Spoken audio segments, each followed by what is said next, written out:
এই বাংলা বাংলা কেউ পাবে না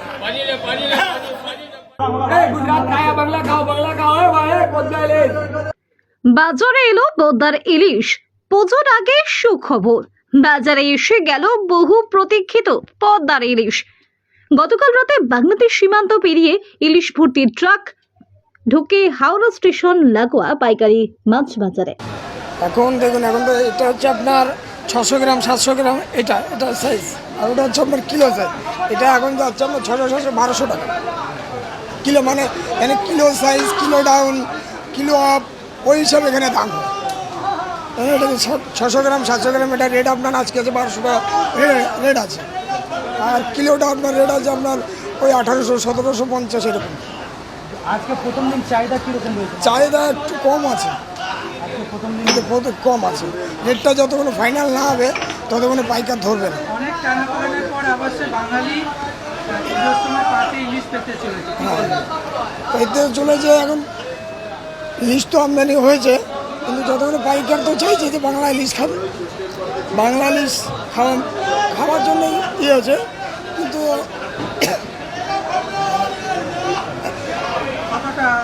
মানে চাহিদা আছে, বাংলাদেশ মাছের চাহিদা আছে, কিন্তু আজকে একটু বাজারটা একটু ডাউন আছে, পাইকার আসছে না। পাইকার এখন অনেকেই জানে না যে বাংলা ইলিশ ঢুকেছে, ধীরে ধীরে জানাশোনা হয়ে গেলে তখন পাইকার স্টার্ট করে দেবে। আজ সকাল থেকে কলকাতা এবং হাওড়ার বাজারের খুচরো মাছ ব্যবসায়ীরা সেই মাছ সংগ্রহ করার জন্য নিলামে অংশ নেয়। দিন কয়েক আগে বাংলাদেশ সরকার পুজো উপহার হিসেবে 1200 মেট্রিক টন ইলিশ রপ্তানির অনুমতি দেয়। আজ প্রথম ইলিশের গাড়িগুলিতে 50 মেট্রিক টন ইলিশ বনগাঁ সীমান্ত পেরিয়ে হাওড়ার মাছ বাজারে আসে। এই খবর পেয়ে খুশির হাওয়া ব্যবসায়ীদের মধ্যে। 800 গ্রাম থেকে 1 কিলো সাইজের ইলিশ মাছ এসেছে। এই মাছ বাজারে নিলামে দাম ওঠার পর খুচরো বাজারে বিক্রি হবে। খুচরো বাজারে এর দাম পড়বে কিলো প্রতি 1600 থেকে 1700 টাকা বা তার বেশি। পুজোর মুখে পদ্মার ইলিশের আগমনে খুশির হাওয়া ভোজন রসিক বাঙালিদের মধ্যে। আমাদের প্রত্যেক বছরের মতো এই বছরও বাংলাদেশ গভর্নমেন্ট দুর্গাপুজোর উপলক্ষে মাছ প্রদান করলো। জুলাই মাসে আমরা চিঠি লিখেছিলাম বাংলাদেশ সরকারকে, ওনারা 1200 মেট্রিক টন মাছ আমাদেরকে দিয়েছেন, যার জন্য আমরা ওনাদের খুবই ধন্যবাদ দিই।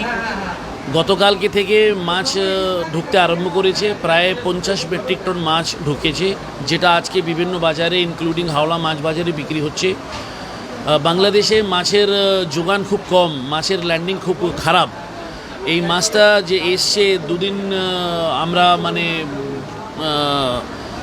একসঙ্গে 2-3 দিনের স্টক করে তারপরে এই 50 মেট্রিক টন আসতে পেরেছে। এভরিডে মাছ আসবে, কিন্তু পরিমাণটা খুব কম হবে, কারণ বাংলাদেশে ল্যান্ডিং নেই। মাছ ল্যান্ডিং না হওয়ার কারণে দামও বেশি আছে বাংলাদেশে আর এখানেও।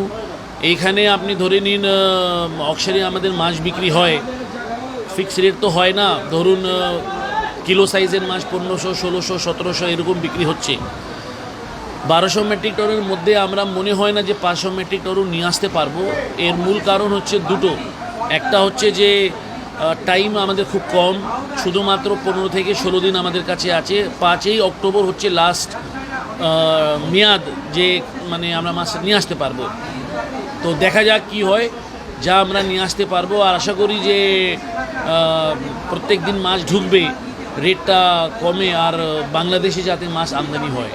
কতটা ডিমান্ড আছে? ডিমান্ড সব সময় বাংলাদেশ ইলিশের আছে, কিন্তু যদি রেটটা হাই হয় তাহলে তো একটা শ্রেণীর লোকেরাই মাছ খেতে পারে, সবাই তো আর খেতে পায় না। যেমন কিছুদিন আগে গুজরাতের মাছের খুব হেভি ল্যান্ডিং হলো, মানে প্রায় 1.5 মাসেই কিন্তু 4000 মেট্রিক টন মাছ এলো। তাহলে গরিব মানুষও কিন্তু মাছ খেতে পেলো। তো সে জিনিসটা তো হচ্ছে না বাংলা মাছে। মানে অনেক মানুষ শুধু দাম জিজ্ঞেস করেই কিন্তু সান্ত্বনা পেয়ে নেয়। এই হচ্ছে অবস্থা। সময়টা খুবই কম, 15 থেকে 17 দিনে খুবই কম সময়।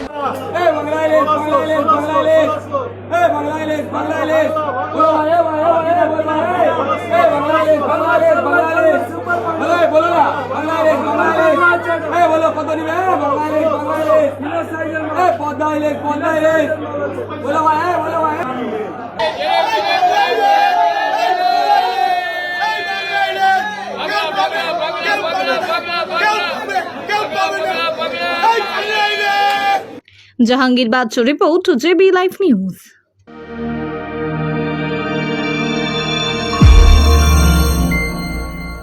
আপনারা দেখছেন জেবি লাইভ নিউজ, সব খবর সবার আগে।